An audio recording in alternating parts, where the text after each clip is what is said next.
بسم اللہ الرحمن الرحیم۔ السلام علیکم میرے پیارے دوستو۔ ایمان کی خاطر اپنی جان تک کے قربان کر دینے والی ایک دلیر خاتون، جس نے موسیٰ علیہ السلام کی پرورش کی اور بچپن میں انہیں فرعون کے ظلم اور جبر سے بچایا، لیکن جب اس خاتون نے اللہ پہ ایمان لایا تو فرعون نے ایسا اس کے ساتھ کیا کیا، اور ایسا کیا ہوا کہ اس خاتون کو دنیا کی عظیم خاتون کا لقب ملا۔ فرعون مصر کا ایک ظالم اور جابر بادشاہ تھا۔ اس نے مصر میں آباد قوم بنی اسرائیل کو اپنا غلام بنا رکھا تھا اور ان پر ظلم کے پہاڑ توڑتا تھا۔ فرعون نہایتی مغرور اور ناسک بادشاہ تھا اور خود کو خدا بلواتا تھا، لیکن کسی میں بھی اتنی ہمت نہ تھی کہ وہ فرعون کے خلاف جا سکے۔ لہٰذا اللہ نے فرعون کے خاتمے کا ارادہ کیا تو قوم بنی اسرائیل میں حضرت موسیٰ علیہ السلام کی پیدائش ہوئی۔ ان دنوں فرعون نے یہ حکم دے رکھا تھا کہ بنی اسرائیل میں جو بھی لڑکا پیدا ہو اسے قتل کر دیا جائے۔ لہٰذا موسیٰ علیہ السلام کی ماں نے مجبوراً آپ کو ایک صندوق میں رکھ کے صندوق کو مضبوطی سے بند کر دیا اور اس کو دریائے نیل میں بہا دیا۔ دریا سے نکل کے ایک نہر فرعون کے محل کے نیچے بہتی تھی۔ اللہ کی قدرت یہ ہوئی کہ وہ صندوق اس نہر میں چلا گیا۔ اس وقت فرعون کی بیوی آسیہ بنت مزاحم نہر کے کنارے بیٹھ کے نہر کا نظارہ کر رہی تھیں۔ آسیہ ایک بہت خوبصورت اور ایک نیک دل خاتون تھی اور وہ کسی بیماری سے شدید تکلیف میں تھی، اور فرعون نے ان کا بہت کچھ علاج کرایا تھا لیکن وہ صحیح نہیں ہوئی۔ کہتے ہیں کہ کاہنوں نے بتایا تھا کہ اے فرعون، ہم پیش نموئی کرتے ہیں کہ اسی دریا سے ایک آدمی نکل کر تیرے محل میں آئے گا۔ اگر اس کے منہ کی رال اس بیمار خاتون کے منہ پر ملی جائے گی تو اس کو شفا ہو جائے گا۔ چنانچہ جب نہر میں بہتے اس صندوق پر حضرت آسیہ کی نظر پڑی تو انہوں نے ملازمین کو یہ حکم دیا کہ اس صندوق کو نکالا جائے۔ جب اس صندوق کو پانی سے نکالا گیا اور اسے کھولا گیا اور پھر ملکہ نے اس بچے کو دیکھا تو اسے یوں محسوس ہوا کہ ایک بجلی سی چمکی ہے جس نے اس کے دل کو منور کر دیا۔ آسیہ کے دل میں اس بچے کی محبت نے گھر بنا لیا۔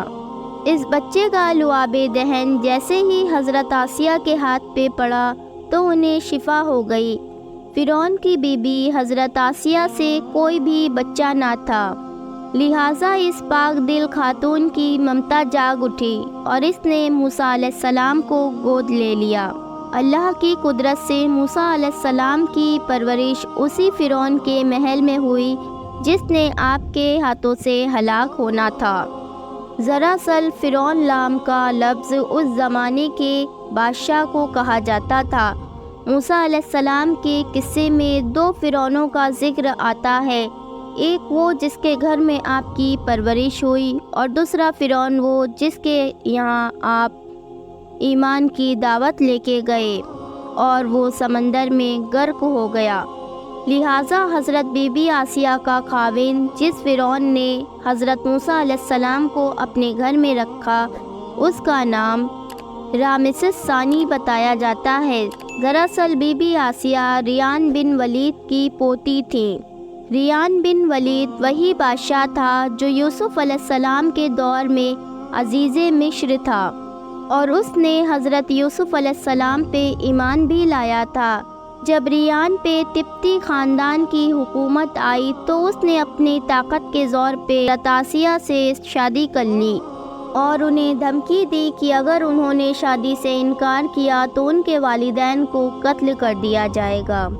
لیکن شادی کے بعد بھی اللہ نے حضرت آسیہ کو فرعون کے شر سے محفوظ رکھا اور وہ آپ پہ قادر نہ ہو سکا۔ مورخین لکھتے ہیں کہ اللہ نے فرعون کو نامرد بنا دیا تھا، اور بعض لوگ لکھتے ہیں کہ اللہ نے فرعون کو ایسی بیماریاں دے دی تھیں جس سے وہ پوری عمر صحبت نہ کر سکتا تھا، لہٰذا فرعون کبھی بھی حضرت آسیہ کے قریب نہ جا سکا۔ یہ بھی اللہ کی ایک قدرت تھی کہ حضرت آسیہ فرعون کے ناپاک جسم سے محفوظ رہیں۔ بہرحال حضرت موسیٰ علیہ السلام کی پرورش فرعون کے محل میں کسی شہزادے کے مانند ہوئی۔ ہر طرح کے آرام و آرائش آپ کے لیے تھے، لیکن قبطیوں کے درمیان زندگی گزارنے کے باوجود بھی حضرت موسیٰ علیہ السلام ان سے الگ تھے۔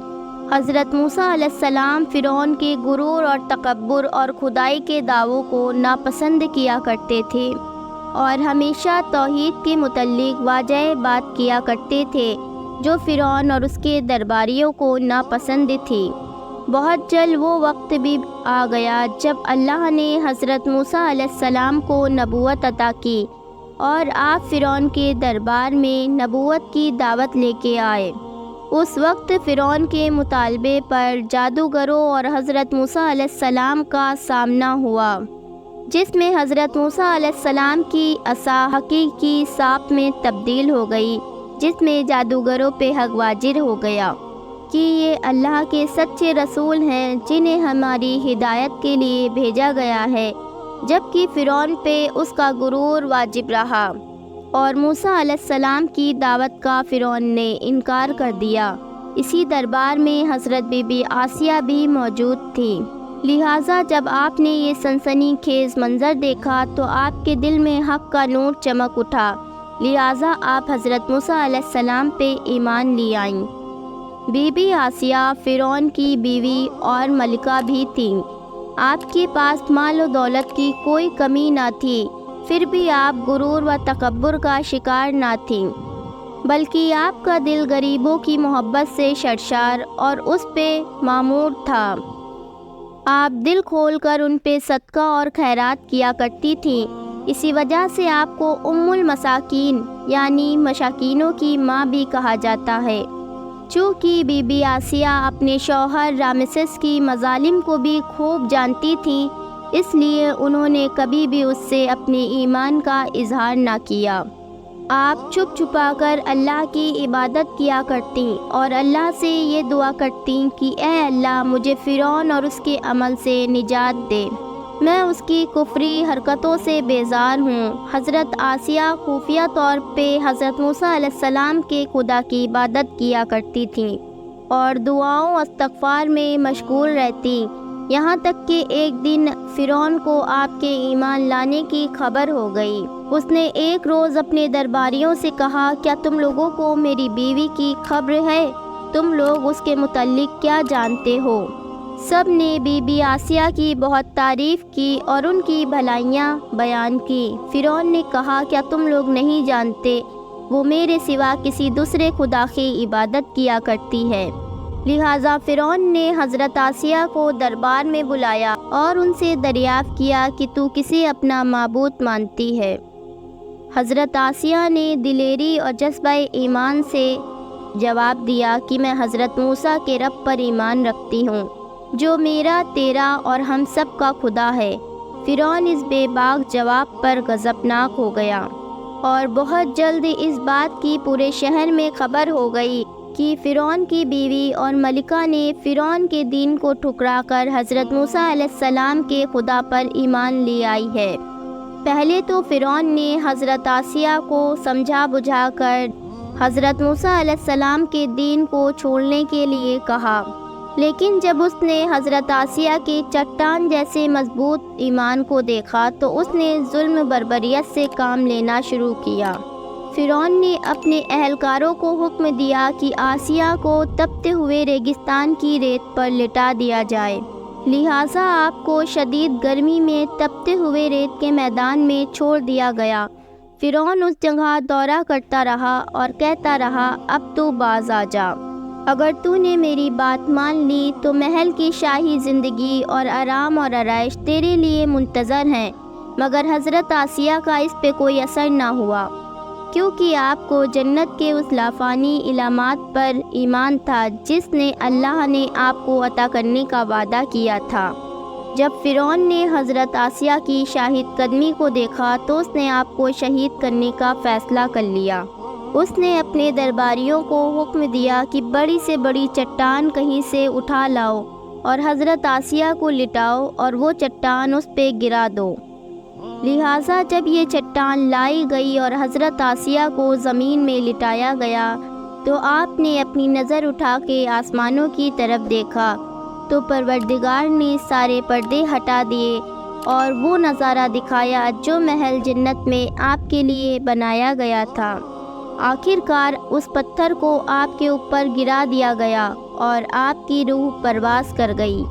حضرت آسیہ کے فضائل حدیث مبارکہ میں کچھ اس طرح آئے ہیں کہ رسول اللہ صلی اللہ علیہ وسلم نے ارشاد فرمایا، مردوں میں سے تو بہت سے درجۂ کمال تک پہنچے مگر عورتوں میں سوائے حضرت بی بی آسیہ اور حضرت عیسیٰ علیہ السلام کی والدہ مریم علیہ السلام کے علاوہ کوئی بھی درجۂ کمال تک نہ پہنچا۔ ایک اور روایت سے یہ ثابت ہوا ہے کہ جنتی عورتوں میں حضرت آسیہ کا بھی نام ہے۔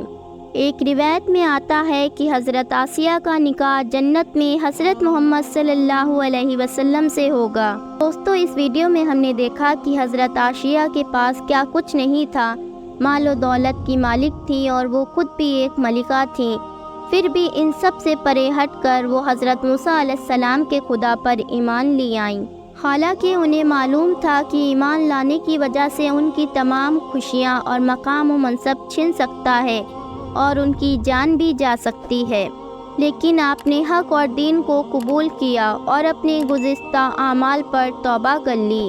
بلا شبہ اللہ کے دین اور حق پہ قائم رہنا اور اپنے گزشتہ اعمال پہ توبہ کرنا کوئی آسان عمل نہیں ہے۔ جو شخص بھی اللہ سے ڈرے گا اور اللہ کے دین پہ قائم رہے گا، اللہ اس کے لیے ایک لافانی زندگی قائم کر دے گا جنت میں۔ دوستو، امید کرتی ہوں کہ آج کی یہ ویڈیو آپ کو پسند آئی ہوگی۔ ویڈیو پسند آئی ہو تو ایک لائک ضرور کیجیے گا اور اس معلومات کو اپنے دوستوں میں شیئر کرنا نہ بھولیے گا۔ چینل پہ نئے ہیں تو چینل کو سبسکرائب کر دیجیے جس سے میری آنے والی ہر نئی ویڈیو پہلے آپ تک کے پہنچے۔ پھر ملتی ہوں انشاءاللہ ایک نئی ویڈیو کے ساتھ۔ اللہ حافظ۔